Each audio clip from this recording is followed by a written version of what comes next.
If you find yourself banned from Amazon, it's important to know how to effectively appeal the decision. Follow these steps to increase your chances of having your account reinstated. Step 1. Review the ban notification. Carefully read the email or notification you received regarding your ban. Understand the reason provided for your account suspension, as this will guide your appeal. Step 2. Gather relevant information. Collect all necessary information related to your account, including order history, communications with Amazon, and any relevant documentation that supports your case. Step 3. Create a plan of action.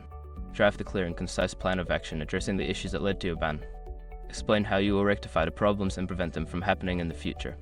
Step 4. Submit your appeal. Log into your Amazon account and navigate to the seller performance section.